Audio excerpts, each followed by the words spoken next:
TJ, thank you for joining me. Thanks for having me. I feel like I'm going to learn a lot talking to you today. Let's hope so. Tell me, who is TJ Power? I'm a neuroscientist running a research lab that studies our brain chemicals, things like dopamine and oxytocin, these chemicals that have got quite famous. And I'm a young man with a fiance and a baby. Congratulations. That's Thanks. recent, right? That is recent, and now a dad to be in 5 months' time. So I've got my business Exciting and time personal for your life is evolving. Just listening to you saying neuroscientist and a young man, if I was going to be meeting a neuroscientist, I almost imagine meeting like the kind of crazy haired professor. I will be that one day. Yeah. And there's so much you've already done. So I want to kind of go back to this sort of early life, why you became a neuroscientist, and then piece together what you're doing now. Yeah, I grew up as someone with really severe OCD as a pretty young kid. From a very young age, 5 or 6 years old, I started showing like real OCD, and my mum was great with it. She had a really good understanding of what OCD was, and I never actually discovered I had OCD till I was in my teenage years, but she got me kind of like brain training that I thought of it as, and quickly became interested in how my brain was working and things like that. I played a lot of golf as a young kid. My whole dream was to get a green jacket, which I sadly have failed, but that was my initial goal. And that world exposed me very young to psychologists and psychology in general. So I became very interested in like my brain, psychology. Then at college, started going deeper into studying it myself, then into university. And after navigating lots of challenges in my own mind, my family going through various difficulties, I felt like this urge to pursue that lane. So there was a personal journey and a sort of personal experiences, if you like, that led into ultimately the sort of the business decisions, if you like, that you made. Yeah, I specifically got very fascinated with dopamine itself because I just have a very addictive personality. And from like 12, 13 years old, when I discovered cigarettes and pornography and alcohol, like all of that stuff was very, very exciting to my brain. And then spent a decade not knowing that was bad for you necessarily and just like deep in that world.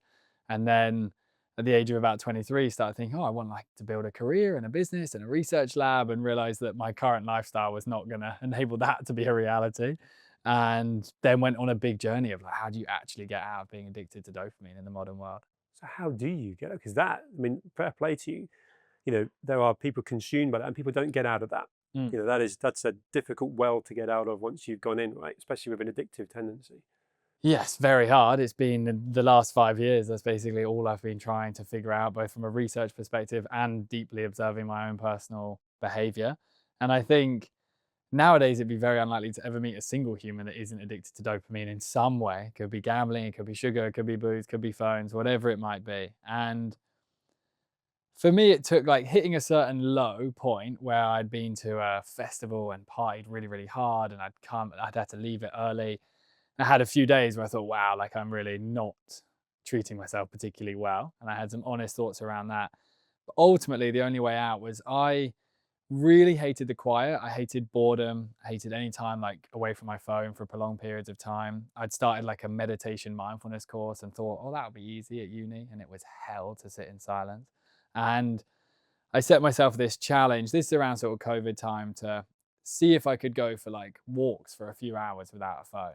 And the idea of hours on end in my head was just like the scariest thing ever. There's like stats, isn't there, where people are more scared of that than sort of actual dying. Yeah, people in research, if they're given sort of 15 to 20 minutes in silence and there's an opportunity to be able to click an electric shock and electrocute themselves, will actually choose to electrocute themselves. About 67% of people will electrocute themselves I because thought you might know the stats. That's ridiculous. yeah, we don't like quiet. And there's a big reason we don't like the quiet, and that's because in the quiet, the truth gets its opportunity to be told to us, and often we don't want to hear it. And I spent my time out there with these walks being tough at first, and then ultimately like really important observations about my lifestyle and my future and my relationships and my work came through to me. And that began to kind of set the foundation for change. Oh, this is fascinating. I mean, there's so many people potentially watching and listening to this that are either stuck in that well or trying to get out of it. So now I want to ask you, like, what did you do from a personal sort of coping mechanism and I guess finding purpose? Mm. And then what are you actually doing to help other people with that? Yeah, I knew that my brain would always want dopamine, as all human brains do. Some are just like slightly more inclined. If you have more of like an ADHD super excitable brain, you're just slightly more drawn towards dopamine. So it meant that I had to find another source for dopamine. And that's why often like people that are addicts also are quite good at getting good at things because they might just get really, really It's into about it. channeling it, right? Yeah, So you were channeling it into all the wrong things that were bad for you. So you definitely. recognize you need to switch that to something that's more constructive and positive. Yeah, and the only reason I sit here in this position now with my work is because I've channeled addiction into that lane effectively. And now I'm in the process of managing that addiction, to be honest, and how I actually switch Like a off. workaholic scenario, yeah. Classic entrepreneur. Yeah, Yeah. that's my latest battle to You look navigate. good for it though. Thanks. Well, I'm making progress. It's a gradual journey, and the relationship with my phone has become so important to get right. Because I think the reason we're so addicted to our work is just because it's in our pocket all the time. I think it'd be very different if we like went to an office and came home and chilled out with our partner or kids for a while. And It's a really good point. yeah, gradually channeling that deep pull I had for unhealthy dopamine into healthy dopamine was ultimately what kind of set the change. So again, if you were you've gone to a level where, and we'll come to it, that you've sort of done it as a business. But if someone is really consuming negative information, spending too long, and they know it, you've got to. We both agree that you've got to know you want to come out of it. So there's going to Yeah. be, what can they do? Even just understanding and building awareness that you want to come out of it. Step one is just to go on the walk for an hour without your phone and discover just how addicted you actually are to it. Because on that walk, you'll be like, whoa, I need that phone. And if from a safety point of view, you need a phone on you, then you can put one in a bag and have it off. But you can't have it in your pocket because you just 100% check it. Then you'll be aware, okay, there's something to do here. The process of then breaking the addiction to the device is very much about where it charges at nighttime and what the decisions are that you make when you wake up. Because evolutionarily, our brain is programmed to just look for dopamine from the moment we wake. We wake up and it's like, where's my source of dopamine going to be today? And for our ancestors for 300,000 years, it was restart the fire, rebuild the shelter, hunt, forage, whatever it might be. And their brain would then acquire dopamine from doing something that's effortful and then think, okay, cool, pursue this path throughout the rest of my day. When we wake, as soon as we go into our Gmail and our Twitter and our Instagram and our WhatsApp, our brain is then primed to find dopamine within the phone throughout the day. And you'll notice yourself when you then sit down for your coffee and your work and your lunch, and every single moment, you're having this like immediate urge to go towards the phone. Whereas if you learn to beat the addiction first thing in the morning for a period of time, you then kind of set a new relationship with the device where it's like you're taking back control. It's great advice. I love that. And there's clearly a lot of lived experience and a lot of discipline and then consistency and habit forming that you've gone through. Yeah. But you've taken it another level. And this is the bit I find really interesting. So that entrepreneurial side of you. So you're looking after yourself at that point and going through that journey. When did you start to then bring that into a business idea? Yeah, I think maybe about 5 years ago. The first thing I did was I went through this transformational kind of journey over about 90 days from like massive addict to like pretty healthy and beginning to be able to like get myself to actually do some work. And I thought like, oh, this would be so useful for lots of my friends because they were all just like me. Like everyone was struggling with a lot of this stuff that I was friends with anyway. And I set up a WhatsApp group where there was like this 30-day challenge, and I just not like charging my friends, but just told them, I just join this WhatsApp group and I'll give you a challenge each day to see if it can like help you guys get ready because they were all trying to get jobs in London at the time and stuff like that. And that I found quite fun. I was like, that's quite purposeful, like helping some of my mates out, some of my like family and cousins joined it because they were struggling with various different things. And I loved doing it. It seemed to work. It seemed to benefit them. There's a And dopamine hit there from helping people. for I sure. didn't mean to interrupt your flow, but I love that. Yeah. You've switched something that was so destructive to you and probably to the family around you, knowing you were not living the best life, to then actually getting a fulfillment and dopamine Yeah. hit from helping friends and family. And interestingly, when you move towards like not just doing something purely for achievement, but actually to contribute, you actually add the oxytocin chemical into the equation, this feeling of love as well, which is a really important emotion, especially if you're an addict, because you don't actually necessarily get that nice loving emotion as much. You're all about pleasure if you're addicted to things. And I did that for a while. I also, at that period of time, we have this family charity that supports young women navigating cancer. One of my beautiful cousins called Vicky passed away when she was about 27, which was actually at a very similar time that I got very addicted to alcohol and stuff like that. And we set up this family charity for her. And then there were all these women at that time. I had this kind of idea forming that could support mental health in general. And I built my first ever kind of program to support these women that were navigating that situation in their lives. And obviously that's a specific niche situation of loss and pain and fear. But I had a lot of behavioral intervention stuff that could just support their mood and their relationships and their motivation to do things. And I built this kind of 6-week program for them at similar times doing that WhatsApp challenge. delivered that to them on Zoom, and I was like, oh, cool. Like these ideas seem to resonate. And then at that point, I finally got the courage to post some videos on social media, and some companies started contacting, and I had this kind of intervention that I could take them through. And then it's kind of just like very rapidly growing from that nice natural beginning. Fair play to you. So there's a real entrepreneurial flair there where you used your education to build programs. And how much time did you spend bringing an external resource and helping, or did you teach yourself that? So you've got the knowledge, Mm. but then you've got to put that into a course that Yeah, people are prepared to pay for and yeah. ultimately benefit from. Did you do all that on your own? Yeah, I really just did it all experientially based on assuming that people might be similar to me and might be having similar challenges. And as I started delivering those programs, if that hadn't been the case, I would have known, because it would have been like, well, this isn't important for us. But I started delivering them, and so many of these things I was speaking into of food and exercise and phone addiction and alcohol, people were like, wow, yeah, like I also am struggling with all this stuff as well.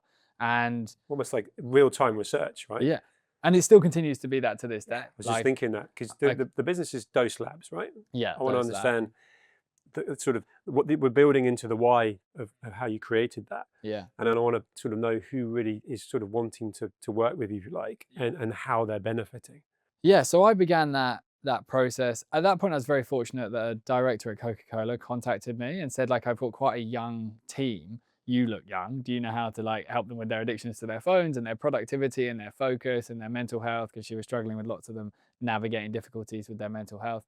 And I said, yeah. And at that point, I didn't have like a really substantial program, but I thought I can go to work and I can work fast and hard. I'm going to say And yes.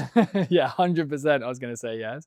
And I just built out what I thought was the best thing I could create at the time. I had these 6 modules in around these sort of topics, around these different brain chemicals, and delivered it. They were super happy with it. Still to this day, we have staff message that, like, oh, I'm still doing those little challenges. And that was years and years ago that we begun this first program.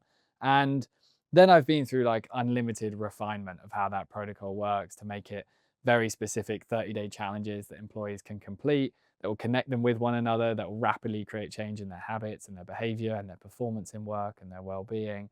And it's just been like a gradual iterating process that also includes the new challenges I continue to face in my mind. Like as I get now addicted to AI, for example, that wasn't in my program 5 years ago, but I'm almost finding AI has like an addictive tendency and a reliance that you can create on it, and a issue it can create around our capacity to put in effort when we're doing tasks. It can do I things was for going us. to ask you that. So it's a Yeah, gradually evolving process to help us continue to manage whatever comes our way. I love that. And I love the personal connection of you to being able to always have, it's empathy. You're always looking at like, how can I help myself with this? And actually realized and recognized that if I'm struggling with this, countless other people probably are. And I love the fact that that refinement, probably the OCD, that was probably There is some driving you mad OCD. when you were younger. Actually, look how well you're using that now. Yeah, Like just like you saw refining. those slides just now, Yeah, and those are OCD slides. Like yeah, they're built out of a gentle obsessiveness, effectively, pretty yeah. obsessive. But And on that, and I'm sort of almost fast forwarding to then come back, but it feels like I can see there's a real excitement in your eyes about the journey you're on. yeah, Um, and I feel like I'm meeting you at a really interesting time where there's almost like a bit of that could happen when you're going to sort of grow into all sorts of big growth, if you like, coming up. But have you got a destination? Is there somewhere you want to take this? Is there clients you want to work with, or is it just you're really just trying to grow it and see where it goes? yeah, it's a good question. I really think we're in a very unique time as humanity right now, because we've had humans like Homo sapiens for 300,000 years, pre-hominin ancestors for like 2 million years, but they all lived as purely human biological species. And we're in the 1 century that will probably ever happen where we merge with a machine. And I think it's a very unique time that we've all been given an opportunity to be alive. And gradually over the 5 years of delivering Dose, which covers quite a range of different topics, it's become very clear that managing technology appears to be the hardest thing for humans to do. The social media addiction, the work addiction, the obsession with money, finance, dating apps. It seems that technology is rooted in so much of people's pain when we go deep into the data. And tech is only going to go faster and harder. AI is going to come at us super quickly. Even just this morning, for the first time, I got an agent on ChatGPT to build me a workshop on a software outside of ChatGPT to see how it would do it. And it was phenomenal watching it control my computer. I thought, wow, we're entering a really different era. We've got augmented reality glasses. The companies are trying to nail that. And then we'll enter the world of Neuralink in a decade or so. They're at like 9 participants now have Neuralink in their brain. And I really want to build the absolute best protocol in the world of how humanity manages the onboarding of technology and the merge with machine effectively. What a mission. There's an irony that if I turn around to you and said, I want to access Dose Labs now, I've got to go on a computer or a phone. Deep irony. Where do you sit with that?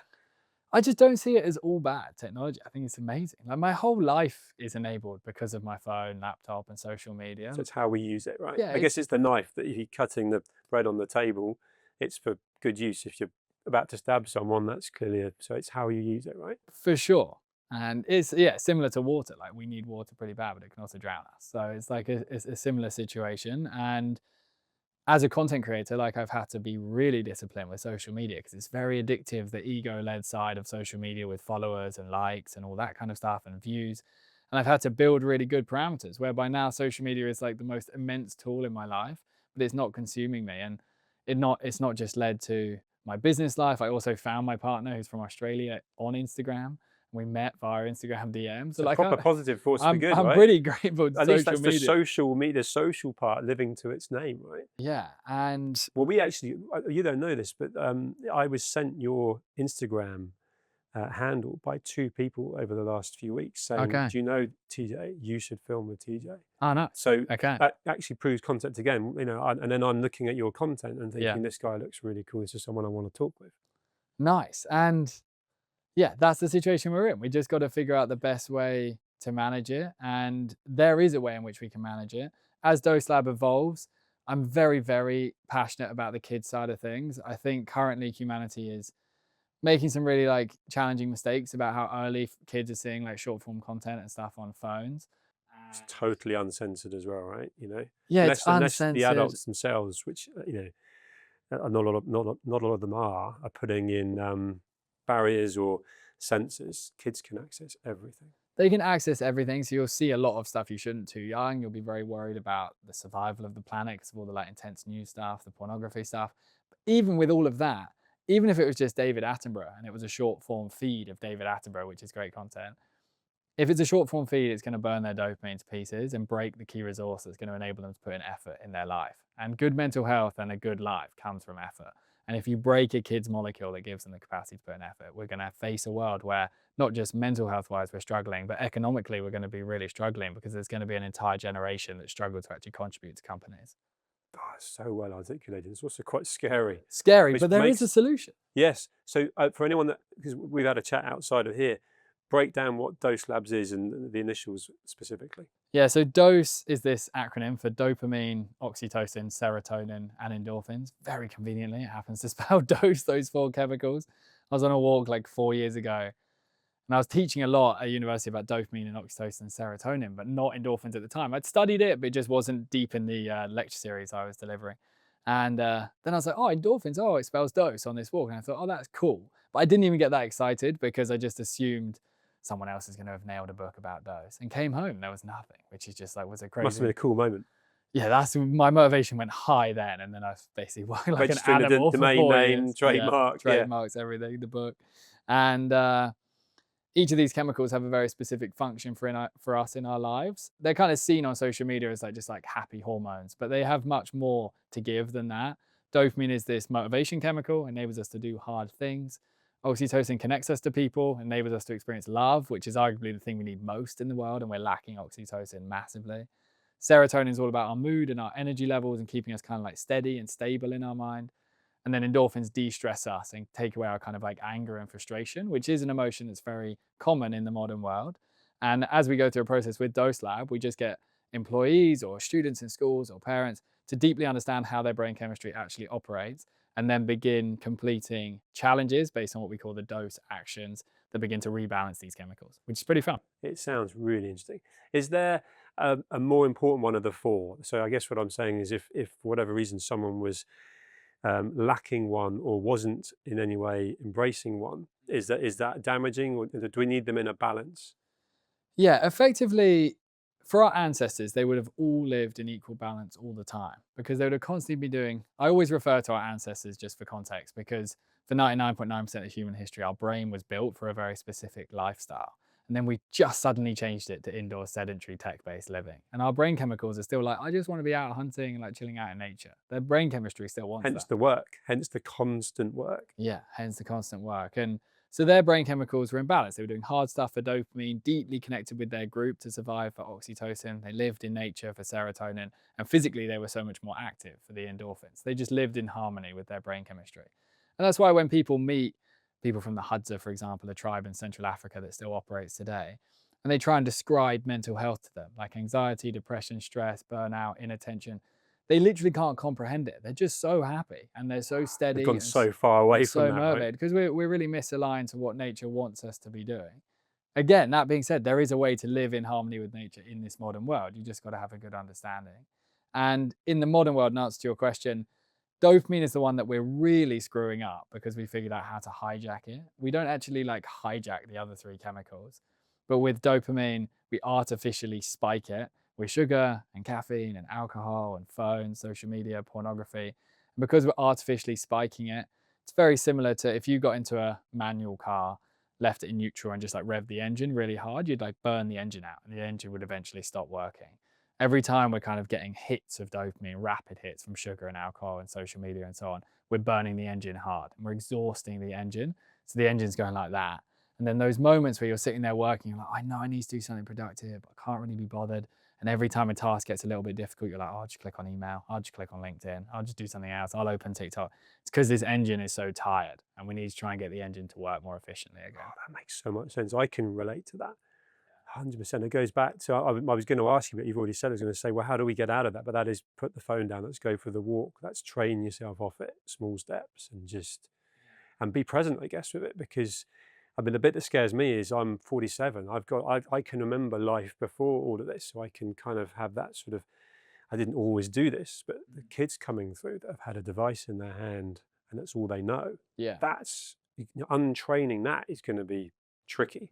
Yeah, it's very hard to untrain. Like if you try and untrain yourself from alcoholism, for example, it's pretty difficult to get out of alcoholism. And that's exactly what's happening with the phones. And if not way more, because it's much more frequent engagement with the device than we ever have with another dopamine source before. Like we didn't kind of like put powdered sugar into our brain like 300 times a day, but we do open our phone like 300 times a day. So it's like a much more frequent dopamine hit the device. And when we're in schools training all these kids, there are some kids that are mentally really healthy and they're doing all right. And that's because they have a life that does require lots of effort. Like they might do like martial arts or football, or they play the piano, or they're learning to sing, or they like love nature, or they go fishing. And their brain is like, oh, I like earning reward through effort. And I'm sure you do lots of things where you earn reward through effort. But if you live a life where reward is just given to you for free, effectively, your brain just begins to give up and just thinks, I get reward anyway. I don't need to try. That's so fascinating. So bringing it back to TJ, and you've gone through your own journey with addiction, mental health, to be super stimulated by work now, and a really sort of exciting future from a family point of view, like getting married, child on the way. How do you kind of manage being the successful entrepreneur and everything that's going on and find that balance? And I'm talking about, is there a morning routine? What do you do to keep mentally and physically fit?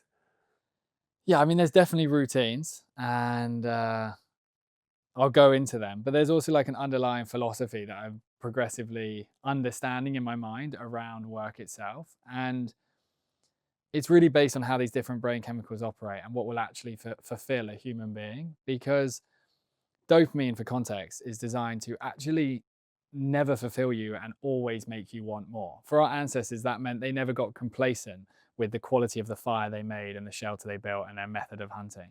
Dopamine is driven to never ever satisfy, so Hence we'd addiction. always progress, hence addiction.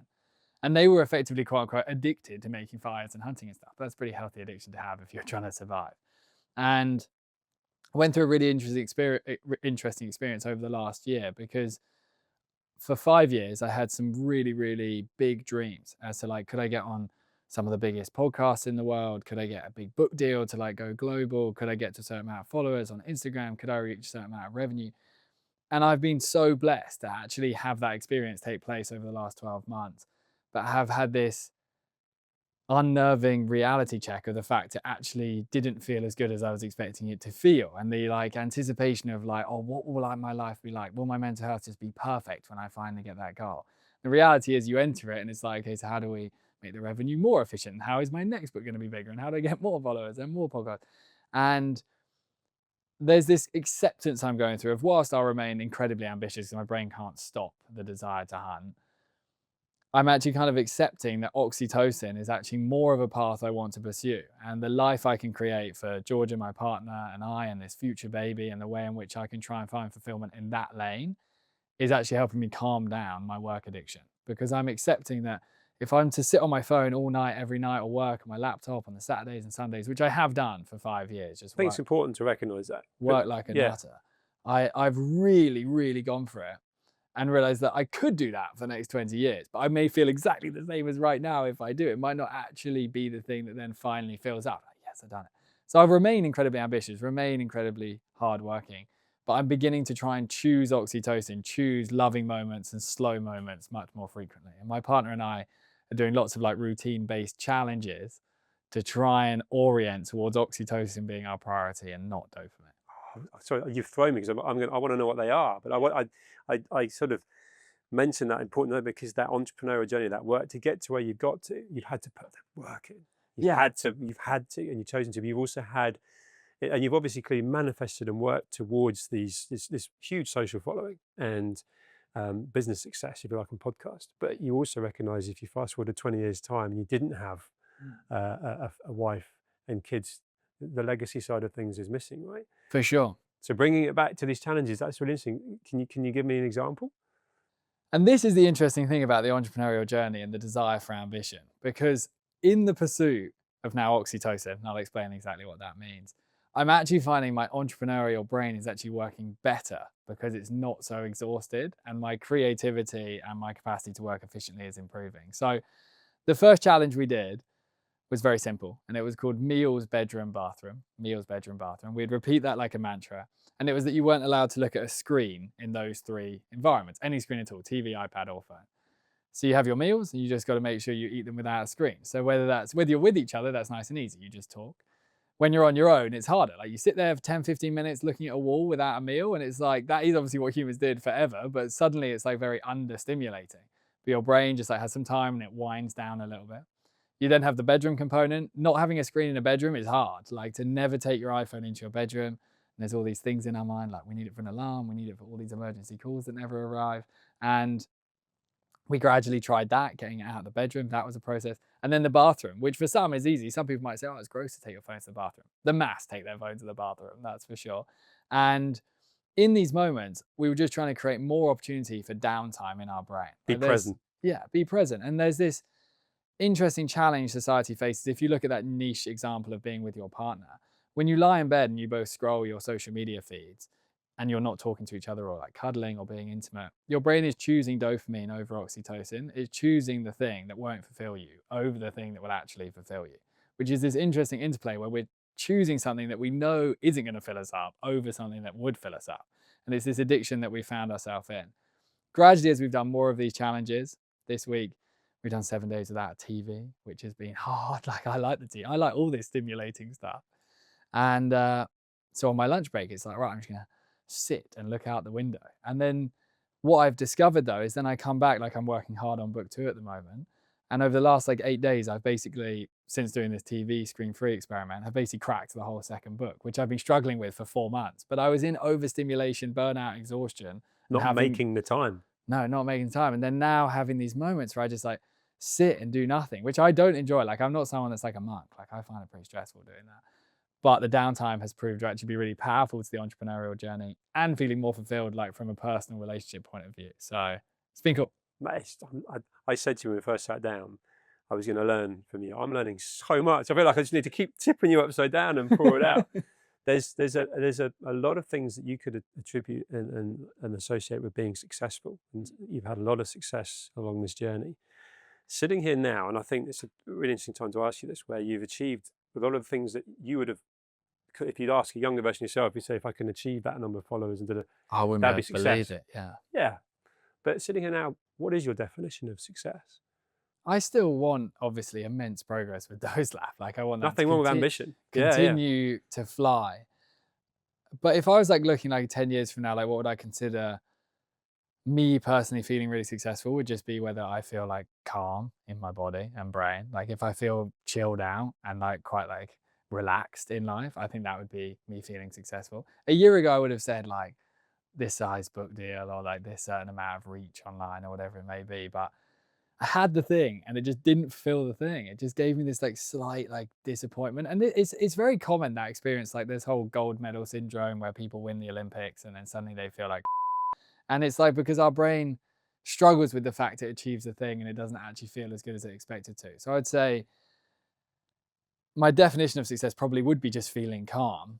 That being said, for me to feel calm, I'm going to need a really successful business that provides finance for my family and everything like that, and provides lots of fulfillment, lots of support to kids and adults across the world. So, Yeah, that's the thing. Your success is entwined with making so many other people better off for what you're doing, which it's got to be a sort of a lovely kind of joint success. If you like. I'm sitting here now, wish you all the success with what you're doing. I wish we had longer to talk, but we don't. But I've learned so much, and I've learned it in such an articulate way. So thank you, TJ. thanks so much for Pleasure having to me. talk with. Thanks, mate. Thanks.